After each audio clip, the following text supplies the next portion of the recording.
Eddie House played in this league for over a decade. He can get you buckets. They could have used him in Miami. He also played 2.5 years with the Celtics. So you're wearing your Celtic gear. I went to a party last night with 90% Celtic fans, and they were getting very nervous down the stretch. But it's an amazing tradition. So did you like playing for the Celtics? They ask a lot of their players. They ask you to be committed. The media's rough. The fans can be rough. Did you like playing in Boston?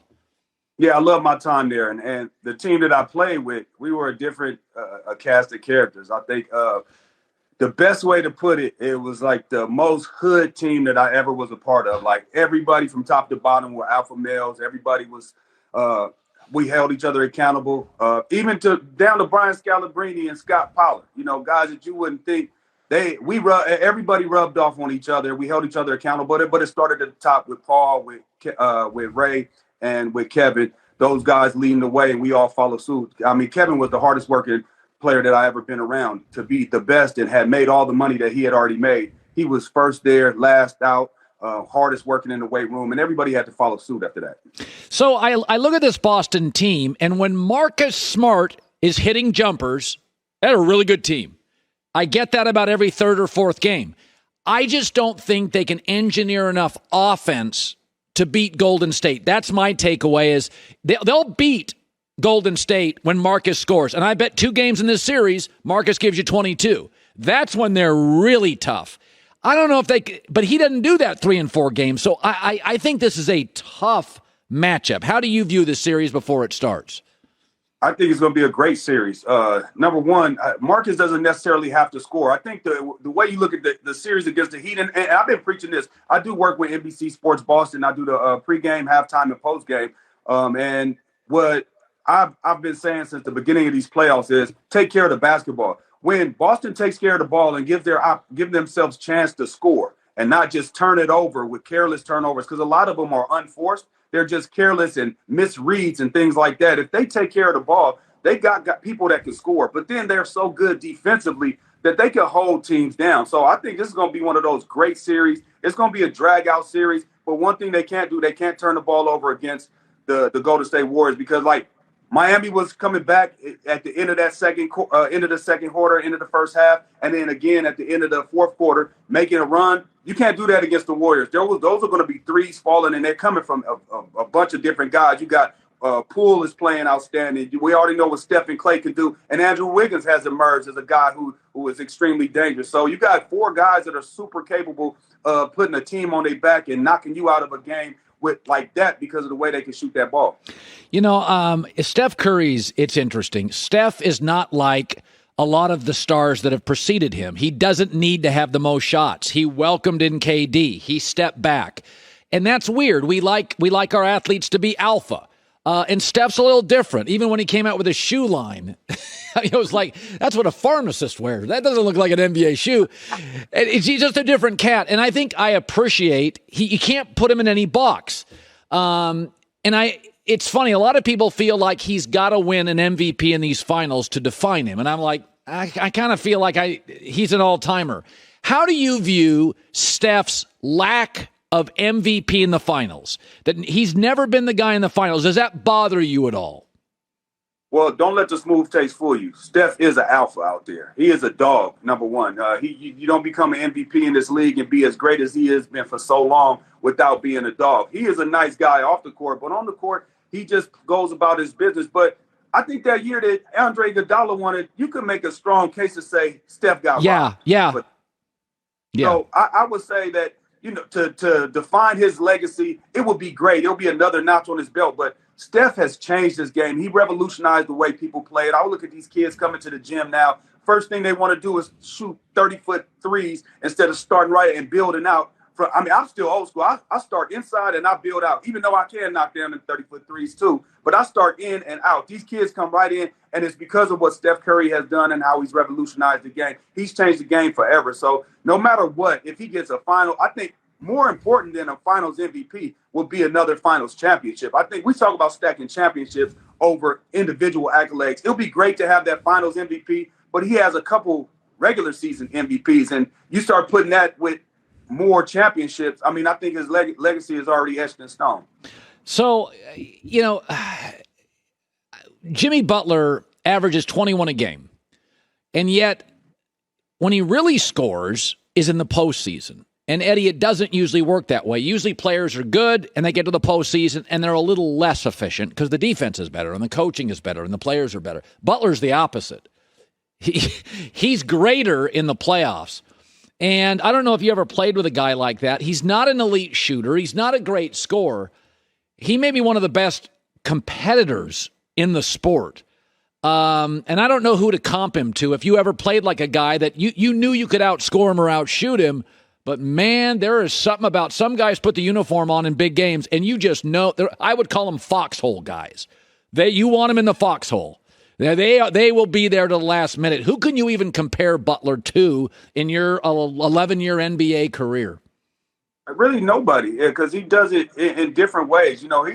I call him a dog, a savage, because no matter what, he's out there. He's a gamer. Like you said, he's the ultimate competitor. Even Eric Spoelstra said that. This guy competes. He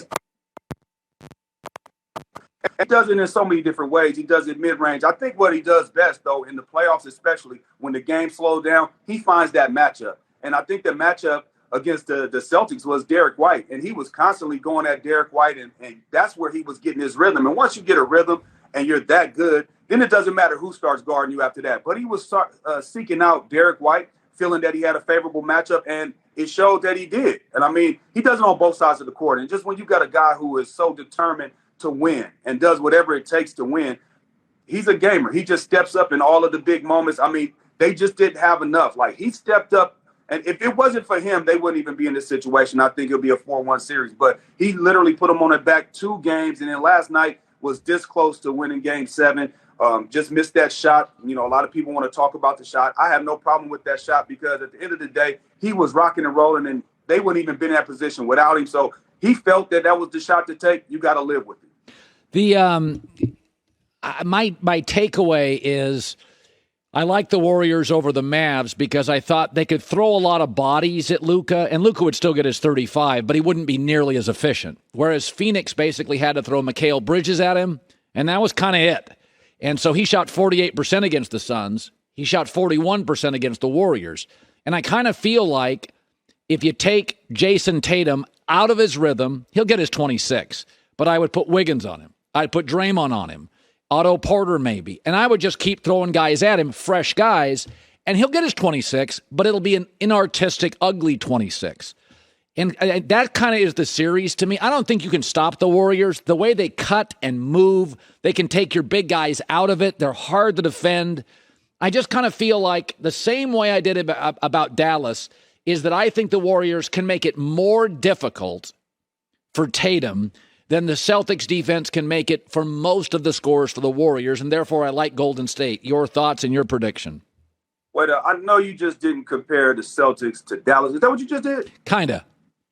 A little. Stop it, Colin. They're not the same team at all. First off, let's do this. Let's just match up the teams, okay? Let's just match them up. Jayson Tatum, Steph, you can wash those, right? You go Clay and Jaylen Brown, probably could wash those. And then what you got, Poole and Wiggins. I think you look at Marcus Smart, and then you got guys like Grant Williams who can guard, who can switch. I think when you look at our bigs are better. I think we're a little better at our big position. We can switch everything. We showed that we have the depth to switch, then we can play defense. It doesn't matter who we're playing against. I know there's not a Kevin Durant walking through that door for Golden State. We locked that up, right? There's not a Giannis walking through that door over there at Golden State. Giannis had his way a bunch of the games. But Giannis is going to have his way all the time. I think this is a good matchup for the Celtics. This is going to be a great matchup for their defense, right? They're a really great defense against a good offense, which is going to make for a great series. There's going to be a lot of back cutting. That's all you got to play. You got to play for the back cuts and the split screens. And how you do that, how you defend that, we have length on the perimeter. We have length down low. We can guard, we can move our feet, but then we also contest and protect the rim.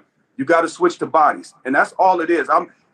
If you look at what Golden State did in all of these series, especially that Denver series, it was back cut after back cut after back cut. And if you know you're playing a team like that, you have to be prepared for it. And if you're prepared for it, you're going to push everything out on the perimeter, then you're going to have to sit down and guard. And I think we got guys that can guard everybody that can step on that court for the Celtics, they can guard. And it doesn't matter who's out there in front of them, they can guard and they have length. So I don't think it's going to be as much of a cakewalk as you think it's going to be, because that's not the Dallas Mavericks. The Celtics are not the Dallas Mavericks at all.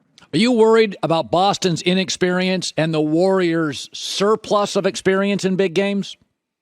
No, because at some point you got to get there. The Warriors didn't have experience until they had experience. They've been knocking on the door. This is the first time they got to the final. I think they've been to 4 Eastern Conference Finals. They've been knocking on the door trying to get there, right? So they have some experience in big games. They just haven't been able to get over the hump. And let's not forget, these are some young guys right here. So to have that invaluable experience at such a young age, I mean, Jayson Tatum could be the best player on the floor, and he needs to be for the Celtics to win, right? Jaylen Brown could be one of the best players on the court, and he needs to be. Marcus Smart could be the best defender, perimeter defender. Rob Williams can be the best rim protector. So now you're talking about a really, really stout defense and a very versatile offense, because Jayson Tatum could pull you out. He's a 3-level scorer. Jaylen Brown's a 3-level scorer. Al Horford, he's invaluable. He's a guy like Draymond. He could get it off the rim and push it, and he makes the right play. So it's not going to be as easy as people think. I think it's going to be one of these fantastic, great series that is going to go down in history as one of the best finals